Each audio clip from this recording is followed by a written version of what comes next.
ઘણી બધી સ્ત્રીઓ ફરિયાદ કરે છે કે સ્ત્રી દાક્ષિણ્ય જતું રહ્યું છે, આમ છે તેમ છે, મોલેસ્ટ કરવામાં આવે છે, સ્ત્રીઓની છેડતી કરવામાં આવે છે. એ બધી સ્ત્રીઓને મારે 2-3 સવાલ અહીંથી પૂછવા છે નાગર સ્ત્રી તરીકે, નાગર દીકરી તરીકે. નાગર પુત્ર વધુ નથી પણ નાગર દીકરી તો છું જ. અને માટે એ સવાલ મારે એ પૂછવો છે કે સ્ત્રીઓને સૌથી પહેલી મુક્તિ અપાવનાર અથવા સ્ત્રી દાક્ષિણ્ય દેખાડનાર કોણ હતું? આ બધા પુરુષો હતા સાહેબ. સતી પ્રથા બંધ કરાવનાર રાજા રામમોહન રાયથી શરૂ કરીને એક આખું લિસ્ટ બનાવીએ તો સમજાય કે વોશિંગ મશીન અને મિક્સર શોધનારા પણ પુરુષો હતા. એ લોકોએ એવું ગોતી કાઢ્યું કે સ્ત્રીને આટલી જગ્યાએ તકલીફ પડે છે, તો આપણે એને એવા સાધનો આપીએ કે જેનાથી એનું રોજિંદું કામકાજ સરળ થઈ જાય. તો ફરિયાદ આપણે શેની કરીએ છીએ કે સ્ત્રી દાક્ષિણ્ય નથી, લોકો આમ વર્તે છે? તો મારે 3 મુદ્દા કહેવા છે. સૌથી પહેલો મુદ્દો એ છે કે ક્યાં નથી સ્ત્રી દાક્ષિણ્ય? તો સૌથી પહેલું નથી સિનેમામાં અને સાહિત્યમાં. સ્ત્રી પોતે જ પોતાની જાતને ક્યાંક કશેક નીચે ઉતારે છે. બીજે નથી સમાજમાં કે જ્યાં સ્ત્રી પોતે જ એવું સ્વીકારે છે કે સુંદર હોવું એ સ્ત્રીત્વ છે. તમારી બ્યુટી સાથે જોડાયેલી કોઈ વાતને બહુ ગંભીરતાથી લેવાની જરૂર નથી, કારણ કે હમણાં જ કહ્યું કે કાયા છે અવિનાશી, કશું હવે રહેવાનું નથી, તો એની સાથે આખી વાતને ક્યાં જોડવી? તમે જુઓ ટેલિવિઝન પર તો તમને સમજાય કે ગોરા થાઓ, પાતળા થાઓ, વાળ કાળા કરો, વજન ઉતારો, એ સિવાયની જાહેરાત આપણે જોતા જ નથી. માં પણ દીકરીને શીખવે કે વાળ વધાર, પાતળી થા, લગ્ન નહીં થાય. જોઈને પરણનારા સાથે જો પરણવું હોય તો હું માનું છું કે સ્ત્રીએ સૌથી પહેલું તો પોતે જ આ સ્ત્રી દાક્ષિણ્ય વિહોણા પુરુષને નકારી દેવો જોઈએ કે જે રૂપને પરણે છે. આપણે કેટલી બધી જગ્યાએ જાહેરાતો વાંચીએ છીએ કે જેમાં લખ્યું હોય છે ઊંચી પાતળી ગોરી સુશીલ. લગભગ બધાને આવી પુત્ર વધુ જોઈએ છે. કોઈ એવું લખે છે કે અમને તો દીકરી થઈને આવે એવી પુત્ર વધુ જોઈએ છે. કોઈ એવું લખે છે કે અમને સારી સેન્સ ઓફ હ્યુમર હોય, હસી શકવી જોઈએ ડાઇનિંગ ટેબલ પર, બધાની સાથે મજાક કરી શકવી જોઈએ, આવી પુત્ર વધુ જોઈએ છે.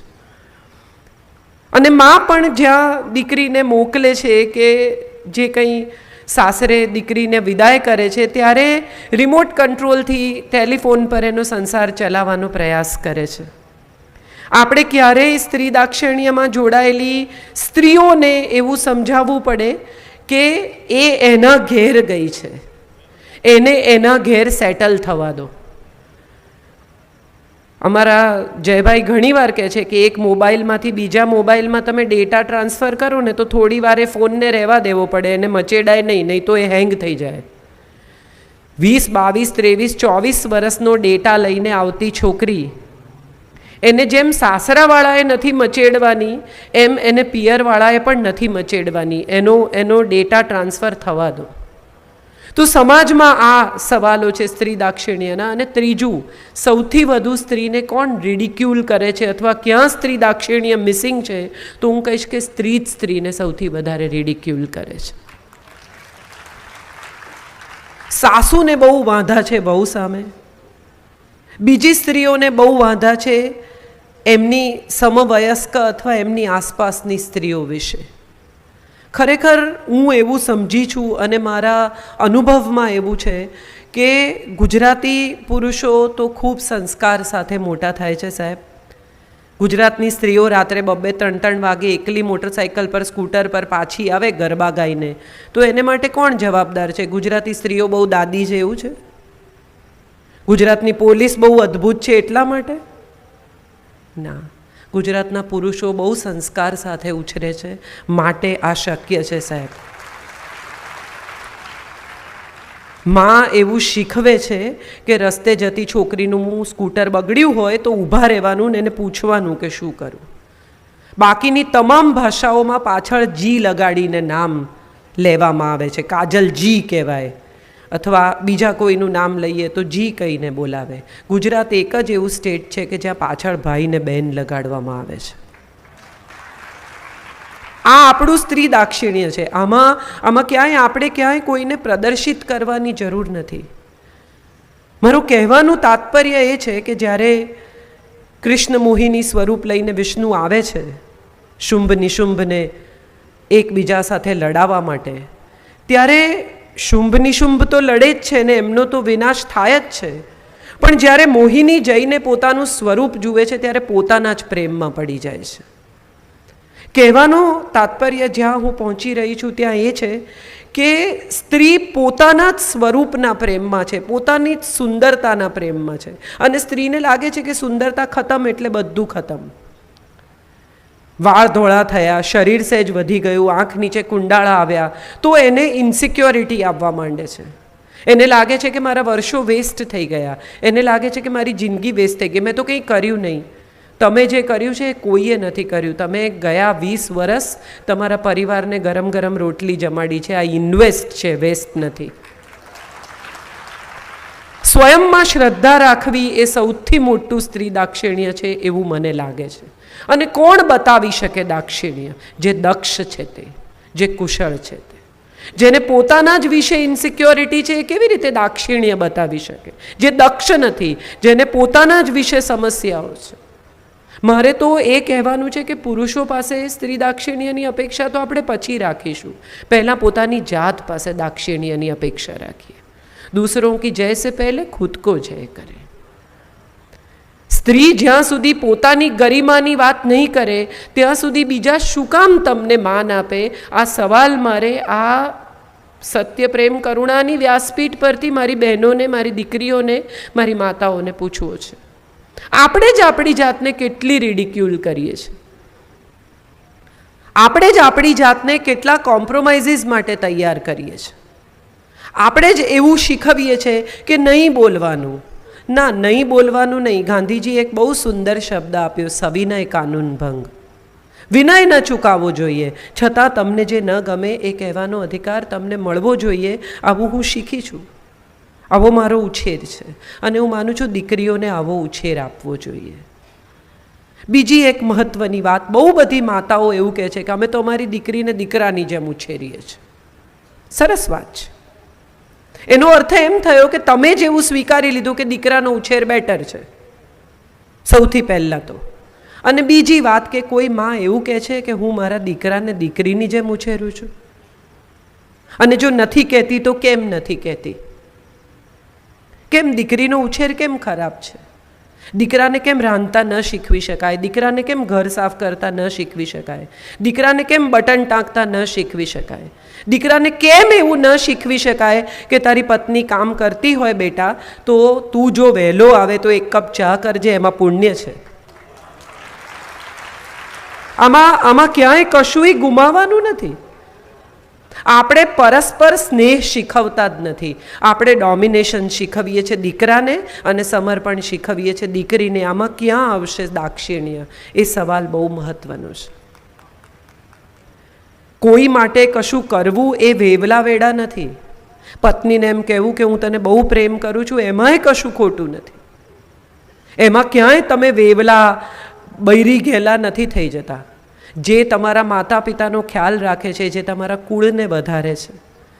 જે દીકરી પરણીને આવે એને પુત્ર વધુ કહેવાય. એનો અર્થ એમ કે જે પુત્રથી પણ વધુ છે તે કુળ વધુ કહેવાય. જે કુળ વધારે છે તે, એને જો આપણે સ્નેહ નહીં આપીએ, એને જો આપણે પ્રેમ નહીં આપીએ તો આપણે કયા સ્ત્રી દાક્ષિણ્યની વાત કરીએ છીએ? બહાર ટ્રેનમાં ઊભા થઈને કોઈને સીટ ખાલી કરી આપવી એ સ્ત્રી દાક્ષિણ્ય નથી મારા હિસાબે. હવેની સ્ત્રીઓ એટલી સક્ષમ છે કે પોતાની બેગ ઉપાડીને ઉપર મૂકી દે છે. એને એવા સ્ત્રી દાક્ષિણ્યની જરૂર નથી. એને એવા સ્ત્રી દાક્ષિણ્યની જરૂર છે કે જો થાકેલી હારેલી પત્ની ઘેર આવે ને એની ઓફિસની કંઈ ફરિયાદ હોય તો પતિ ટીવી બંધ કરીને એને 5 મિનિટ સાંભળે. કોઈ સોલ્યુશન નથી જોઈતું. હવેનું સ્ત્રી દાક્ષિણ્યની પરિભાષા પણ બદલાઈ છે. સાડી લઈ આવવી એ સ્ત્રી દાક્ષિણ્ય નથી. હવે સ્ત્રી જાતે જઈને પોતાને માટે સાડી ખરીદી શકે છે.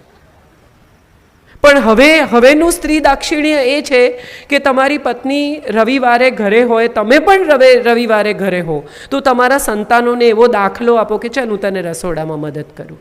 ચલ તને દિવાળીના કામમાં 2 દિવસ રજા લઈ અને હું ઘેર રહું. એમાં ક્યાંય કશુંય ગુમાવવાનું નથી. આવું મને સમય જતાં સમજાયું છે. બલકે આ ઇન્વેસ્ટમેન્ટ છે સંબંધોમાં, સ્નેહમાં અને સમજણમાં.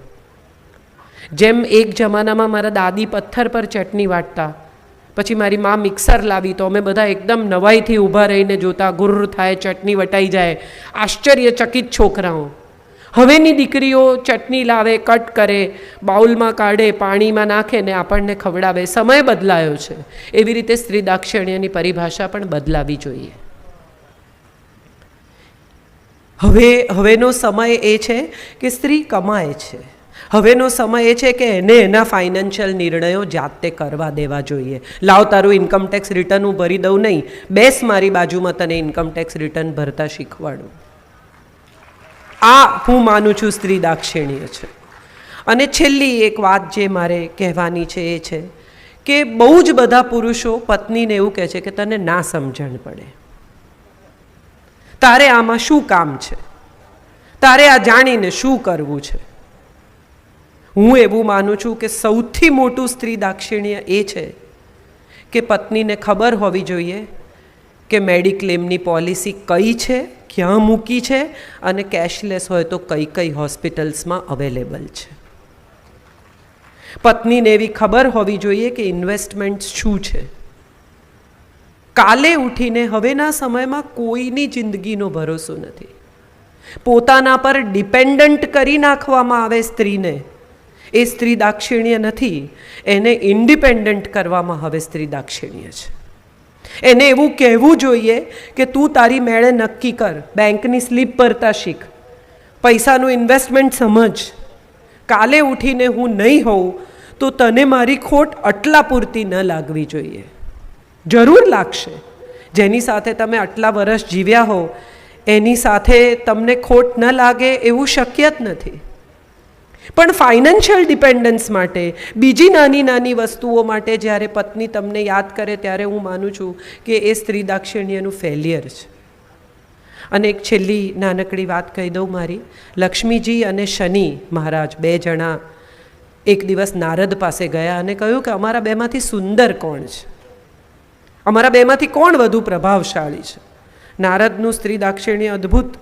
એટલે એમણે કહ્યું કે તમે બંને સામેની દિવાલ સુધી જાઓ ને ચાલીને પાછા આવો. બંને જણા ગયા ચાલીને સામે સુધી અને પાછા આવ્યા. સુંદર નુપુર ઝંકાર સાથે હસતા હસતા લક્ષ્મીજી પધાર્યા. ખોડંગાતા પગ સાથે, વિચિત્ર મોઢા સાથે શનિ મહારાજ આવ્યા.